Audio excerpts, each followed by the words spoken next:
Chapitre 10. Coup de semonce. Depuis quelque temps, j'étais à la recherche d'un logement. Un après-midi, où je travaillais dans le bief du moulin, une voisine passa le long de la rivière, accompagnée de ses chiens. Ceux-ci flairèrent une présence inhabituelle dans leur territoire, et ils se mirent à aboyer comme pour défendre la vie de leur maîtresse. Je n'avais pas paru m'en formaliser, mais elle s'excusa et se présenta. Elle était veuve d'un industriel. Elle avait perdu un fils unique qui aurait pu avoir mon âge, et elle habitait tout près un petit château d'époque contemporaine qui s'appelait Kérizella.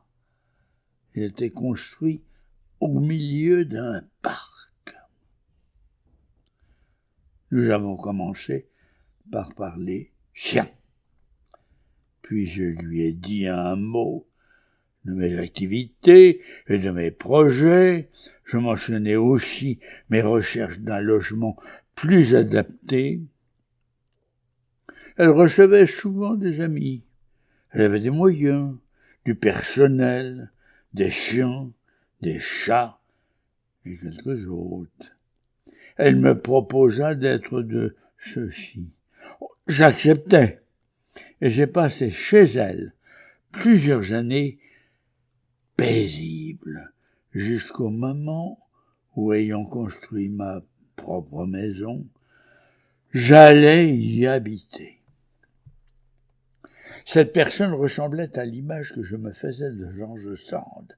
Elle écrivait des poèmes que Marie-Noël aurait pu signer et qu'elle avait une étonnante et rare disposition à rendre service dont elle faisait profiter tout son entourage,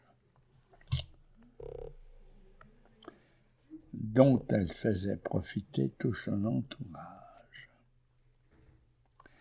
Elle me maternait volontiers. Cette dame a heureusement l'âge canonique, disait ma grand-mère qui ajoutait un point d'exclamation au mot heureusement, ce qui voulait probablement dire pour elle que je courais moins de danger qu'on aurait pu le craindre si cette dame avait été plus jeune. Je laisse à ma grand-mère la responsabilité de ses opinions. Sans doute avait-elle raison, et Aurore, je lui donne le prénom de George Sand, a été pour moi maternelle sans ambiguïté ou équivoque, sauf pour qui aurait eu l'esprit mal orienté. Peut-être la rançon de cette maternité virtuelle a-t-elle été la jalousie quand je me suis marié. Depuis que j'habitais à Kérizella,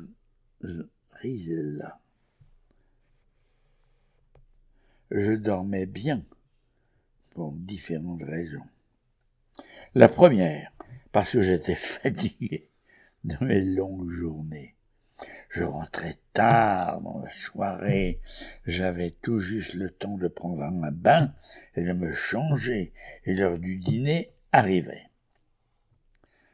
Un peu de conversation par civilité, après le dîner, avec mon hôtesse ou ses hôtes, près d'un feu de bois qui brûlait, été comme hiver, dans un petit salon confortable, et je m'excusais, puis je clipais dans ma chambre. Aussitôt couché, j'ouvrais un traité de comptabilité ou un manuel de pisciculture. Je lisais beaucoup de publications étrangères sur le sujet. Je lisais pendant quelques minutes et je m'endormais sur le livre. On dormait bien, aussi parce que le lieu était calme et incitait au sommeil. À part le cri d'un rapace nocturne, hulotte, hibou, chavant, ou encore le maternement de la pluie sur le d'un toit. On n'entendait pas un bruit. Arrêtez de rire. Je vais reprendre. Oui, j'ai fait beaucoup d'erreurs. J'aurais dû le redire avant. Je m'excusais, puis m'éclipsais que t'as raté. Je m'éclipsais. Bon. Bois qui brûlait été comme hiver, dans un petit salon confortable, et je m'excusais, puis m'éclipsais dans ma chambre. Aussitôt couché, j'ouvrais un traité de comptabilité ou un manuel de pisciculture. Je lisais beaucoup de publications étrangères sur le sujet. Je lisais pendant quelques minutes et je m'endormais sur le livre. On dormait bien, aussi parce que le lieu était calme et incitait au sommeil.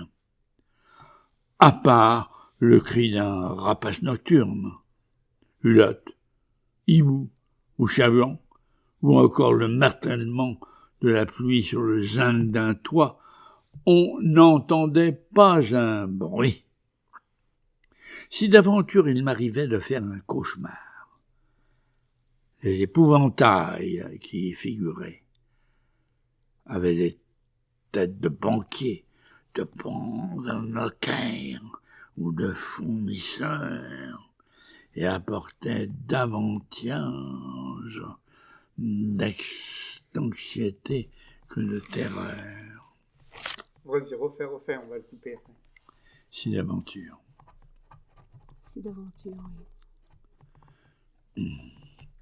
J'y vais. Vas-y. Si d'aventure il m'arrivait de faire un cauchemar, les épouvantails qui y figuraient avaient des têtes de banquiers, de notaires ou de fournisseurs, et apportaient davantage d'anxiété que de terreur. Et en outre, depuis l'amélioration de mes affaires, je rêvais moins. Je n'aurais d'ailleurs réveillé personne. Ma chambre était isolée. Je partais habituellement de bon matin après un petit déjeuner rapide et une caresse au chien. Je prenais la camionnette que j'avais laissée la veille au soir à l'arrêt sur le terre-plein qui se trouvait derrière la maison. Il aboutissait à un chemin en pente qui en faisait le frein, et sans avoir démarré le moteur, qui avait souvent des réveils bruyants, ponctués de détonations et de secousses, un peu comme dans certains films de cow-boys. J'arrivais le plus souvent sur le chantier, en cours, ou près des bassins, avant les ouvriers qui embauchaient à 8 heures, et Antoine, qui par faveur spéciale n'arrivait qu'à 9 heures. Le lendemain, du jour où je m'étais accordé une matinée de vacances, je m'étais réveillé plus tard que de coutume, et d'une assez méchante humeur, peu justifiée par le temps superbe qui m'attendait à l'extérieur, mais j'avais lu tard la veille au soir. Je ne me pressais pas, car ma présence n'était pas indispensable à cette heure. Chacun sachant ce qu'il avait à faire. Antoine devait s'occuper des truitelles, et Émile préparer la cuisine des truites, dont l'appétit serait augmenté par la demi-journée de jeûne du dimanche. J'allais descendre quand j'entendis la voix de Céleste, une femme de charge qui m'appelait. Il y eut un certain temps de silence, puis elle recommença avec insistance, car je n'avais pas répondu. « Votre cousin, Monsieur Antoine, est en bas, et il vous demande. » Je pestais intérieurement. Je n'avais pas très bien entendu, étant mal réveillé. Pas moyen d'avoir la paix. Qu'est-ce qu'elle me veut, cette Céleste? Habituellement, elle était peu communicative. Mais ce matin-là, il y avait dans sa voix quelque chose qui m'incita à faire vite. Je répondis. Je descends. Je bâclai, toilette et habillement, descendis les escaliers en voltige et entrai dans la cuisine. Je bâclai, toilette et habillement. Je descendis les escaliers en voltige et entrai dans la cuisine. Antoine m'attendait. Il paraissait bouleversé. Il était blanc et accrochait sur les mots les truites. Accident. Ma poitrine se serra. J'eus peur de ce que j'allais entendre. Antoine était venu à pied en courant. Je partis avec lui en voiture. Il continuait ses explications. Je ne les entendais pas. Quand j'arrivai à la pisciculture et que je vis l'étendue du désastre, je dus me faire violence pour cacher ma consternation. Il n'y avait plus d'eau dans les bassins. Toutes les truites, et avec elles tous mes espoirs, tout était mort. J'avais arrêté la camionnette près des bassins d'élevage. C'est là que c'était le plus impressionnant. Je me décidais pas à quitter le volant. J'hésitais à descendre. J'étais atterré. Le fond des bassins était recouvert de poissons morts, le ventre à l'air. Oh, ce n'était pas possible. Je rêvais. D'abord incrédule, je pensais faire un cauchemar. J'allais me réveiller. Mais non, c'était tout à fait réel. Je sortis de la voiture, me penchai sur le bord du bassin, évaluai les pertes, courus vers les autres bassins. C'était pareil. Que s'était-il passé?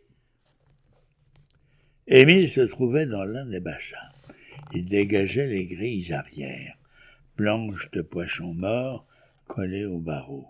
Il me vit, porta machinalement la main à sa casquette et me dit « C'est moi qui ai prévenu monsieur Antoine, je n'osais pas aller vous dire. »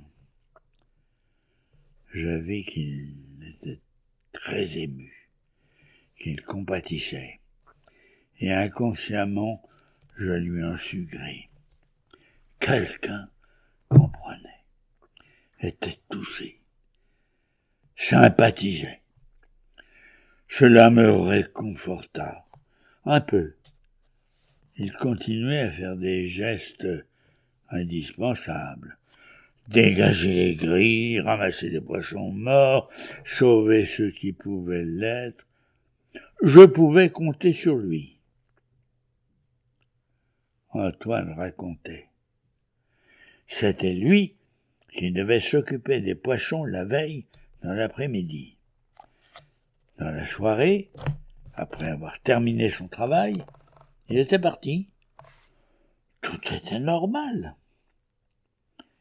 Quelque temps après son départ, des enfants avaient été aperçus par des voisins à l'entrée du bief. Sans doute avaient-ils joué avec la vanne qui contrôlait l'arrivée d'eau de la rivière, car la manivelle était engagée dans le mécanisme qui la faisait fonctionner. On pouvait penser qu'ils avaient dû la manœuvrer, coupant ainsi toute entrée d'eau dans le bief qui alimentait l'ensemble des bassins. Émile était arrivé le lendemain matin, de bonne heure. Il avait trouvé la vanne fermée. Il l'avait aussi relevée, mais pour la quasi-totalité du cheptel, c'était trop tard. Pendant la nuit, l'eau des bassins ne s'était pas renouvelée. Elle s'était écoulée et les truites étaient couchées sur le dos ou le côté, raides, blanches, les joues écartées. Elles étaient mortes par asphyxie. Il n'y avait pas de remède. Les truites étaient invendables, inutilisables, et il y en avait plusieurs tonnes. Beaucoup d'entre elles dépassaient la taille proportion. On aurait pu les vendre. C'était désolant. Je ne pouvais même pas les utiliser en les broyant pour servir d'aliment à d'autres truites. Il n'y avait pas d'autres truites. Les poissons morts s'altéraient rapidement au soleil, aussitôt qu'ils étaient sortis des bassins. Une seule possibilité restait, les enterrer. Émile s'en chargea. Vers la fin de la journée, j'avais pu analyser les conséquences de la situation qui venait de se créer. Elle n'était guère brillante. Je n'avais pas pensé à m'assurer. Plus tard, j'apprendrai que les primes demandées par les compagnies d'assurance pour couvrir les sinistres de ce type étaient dissuasives. Les franchises très élevées. On s'assurait donc rarement pour des risques semblables. En tous les cas, je n'étais pas assuré. L'année était perdue, le cheptel détruit. Par bonheur, les alevins se trouvaient encore dans les bacs de laboratoire à cette date et n'avaient pas souffert, car ils étaient alimentés en eau par le ruisseau et ne dépendaient pas de l'eau de la rivière. On pouvait encore espérer faire un bel alvinage, mais cela reculait d'un an les ventes, tant attendues. Dès le matin, j'avais porté plainte à la gendarmerie locale, et je m'étais informé sur l'étendue des responsabilités encourues par ceux qui avaient causé ce désastre. Je livrai mes informations. L'enquête fut très brève, et les coupables furent trouvés. C'étaient bien des enfants qui ne s'étaient pas rendus compte des conséquences de leurs gestes. Ils n'avaient aucune l'intention de nuire. Leurs parents étaient d'un milieu modeste, responsables et non assurés. Ils étaient tout de suite venus sur les lieux pour se rendre compte des délais et ils étaient effondrés. Presque sans voix, ils s'adressèrent à moi et me dirent « On nous a dit qu'on est responsable. Comment va-t-on payer tout ça? Jamais on n'arrivera. Est-ce qu'on aura des délais ?» J'avais fait aussi de mon côté une enquête auprès de juristes qui ne m'avaient pas caché que je ne pourrais sans doute obtenir en justice une réparation partielle du dommage, mais que ce serait long, et je compris que ce serait un boulet épouvantable à faire traîner par des gens qui avaient peu de moyens. J'ai pensé, je ne pouvais pas faire porter une telle charge à des gens qui n'avaient pas cherché à me nuire. Et j'ai retiré ma plainte. Je n'en ai eu depuis ni nouvelles, ni excuses, ni remerciements. Cependant que je pense que si c'était à refaire, je le referais. J'ai eu quelques difficultés auprès de mes fournisseurs d'aliments pour truites, avec lesquels j'avais des accords de livraison régulière de poissons de mer. La plupart combattirent, certains maugréèrent. Dans l'ensemble, ils furent compréhensifs et se s'arrangea. Je dus prévenir également les futurs clients que j'avais récemment contactés en leur annonçant de prochaines expéditions de truites.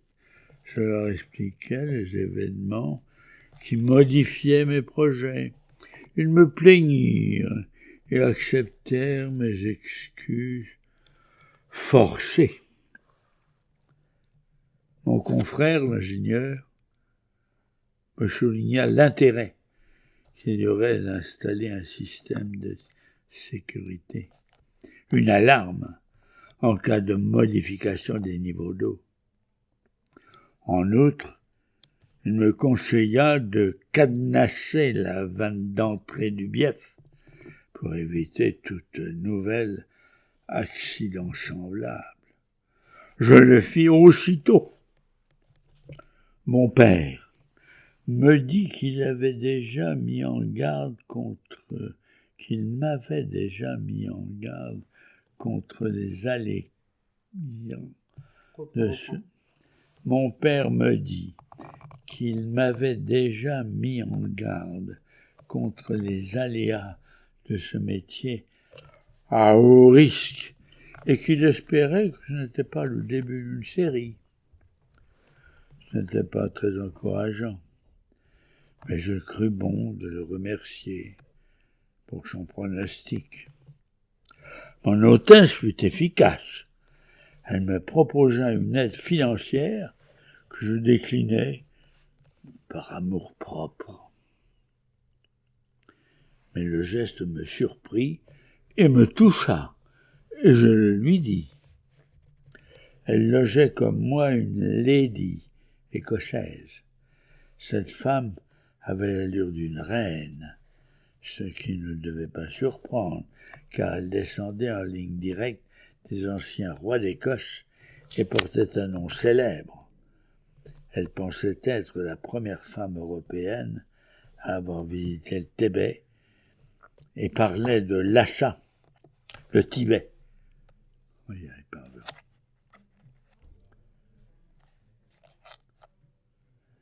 Et portait un nom célèbre.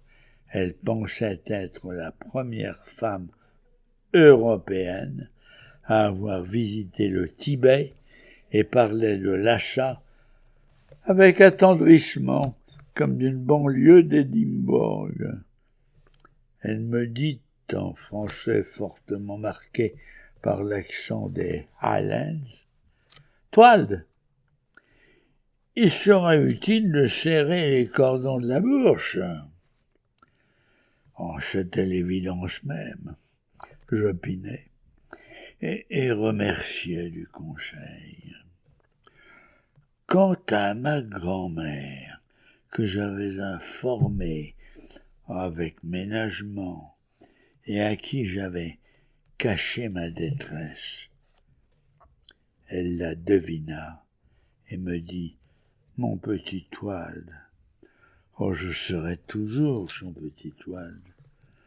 Je vais toujours appeler mon notaire et lui dire de faire hâter les ventes. Je craignais un peu ses interventions auprès du renard. Qu'allait-il penser de ces accidents assez malvenus? En fait, je crois qu'il n'en a rien pensé de plus, et cela n'a pas modifié son comportement naturellement circonspect. Ma grand-mère me laissa entendre qu'elle prierait pour moi. Oh, je l'en remerciais, et je n'osais pas lui avouer que je n'avais pas moi-même prié ce jour-là. Je n'y avais pas pensé. J'avais remercié beaucoup de gens pour leur sympathie. Je n'eus pas à remercier le banquier. Ce fut lui qui me causa le plus de difficultés. L'époque coïncidait avec les dates de remboursement des prêts qui m'avaient été consentis. La réalisation des fêtes confiée au notaire de ma grand-mère tardait beaucoup. Le crédit relais était épuisé. Il avait servi au règlement des factures de fournisseurs. Dans cette profession, il n'y avait pas de crédit. Fournisseurs. C'était pour la plupart des marailleurs ambulants qui ne pouvaient faire crédit. Si le client ne payait pas ou cessait de le servir, on cessait de le servir.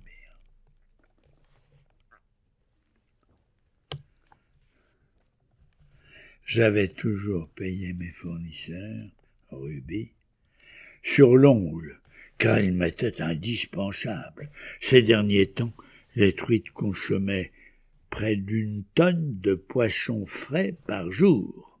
Cette marchandise venait des ports de la Vendée ou du sud de la Bretagne. Elle était acheminée chaque jour par fer ou par route. Une installation de stockage au froid n'était donc pas encore nécessaire. Mais je projetais l'électrification à court terme pour permettre la conservation de quantités plus importantes de marchandises afin d'obtenir de meilleures conditions d'achat. La construction d'un atelier de broyage et de préparation des aliments truites était également en projet. Le banquier ouvrait de grandes mois et de grands yeux. Mais monsieur le directeur, c'est impressionnant vos projets. Et les ventes? C'est pour bientôt, je crois. Le paiement de tout cela avait été discuté, prévu, programme en accord avec les intéressés, les banques et moi-même. Les comptes d'exploitation prévisionnels. Je commençais à me sentir plus à l'aise dans ces notions comptables. Étaient suffisamment optimistes pour avoir été accepté. Tout devait être financé par les ventes de truites. C'était prévu. C'était immanquable. Mais l'accident ne l'était pas. Cette fois, je dus prendre moi-même des dispositions qui me coûtèrent. Entamer très sérieusement un petit capital disponible qui m'avait été jusque-là qu'écorné. De cette année de difficulté demeure un souvenir bien amer. Heureusement, le temps passa. Il passe vite quand le loisir ou l'envie de le regarder passer manque. C'était le cas. Et les mois s'écoulèrent sans que je m'en aperçusse. J'avais beaucoup à faire. Erreur, sans que je m'en aperçoive. Vas-y, refais la phrase. Heureusement, le temps passa. Il passe vite quand le loisir ou l'envie de le regarder passer manque. C'était le cas, et des mois s'écoulèrent sans que je m'en aperçoive. J'avais beaucoup à faire. L'hiver avait été clément, la croissance des truitelles épargnées par l'accident de la vanne était spectaculaire. Les premières truites atteignirent une taille commerciale à une date un peu en avance sur les prévisions prudentes que j'avais faites. Elles se vendirent bien et je me fis une clientèle. Mes comptes bancaires pour la première fois furent régulièrement créditeurs. Et je crois que mon banquier aurait volontiers joué au Père Noël avec moi si j'avais fait appel à lui. Mais il n'en était plus question. Je connaissais mieux son personnage. Il l'apprécia de moins en moins. J'avais ouvert un compte dans une banque concurrente et je m'en trouvais bien. Il me voyait donc moins souvent et s'en étonnait. Cher monsieur, plusieurs points. On ne vous voit plus. Point d'interrogation. Or, c'était lui. C'était exact. Je ne le cherchais pas à le rencontrer. Quand je passais la porte de l'agence, je lui répondais « Mais si, cher monsieur, vous me voyez, c'est bien moi. Comment vont vos affaires ?»« Oh, elles pourraient aller plus mal. »« Ah, cher monsieur, once more Déruchef, on y mettait de l'emphase. Je savais bien que vous réussiriez. Ah, je ne regrette pas d'avoir été là pour vous donner un coup de pouce quand il le fallait, n'est-ce pas ?» J'agrégeais habituellement ces dialogues qui avaient pour effet de me faire serrer les poings dans les poches. Ces paroles n'appelaient pas de réponse. Aussi n'en recevait-elle pas.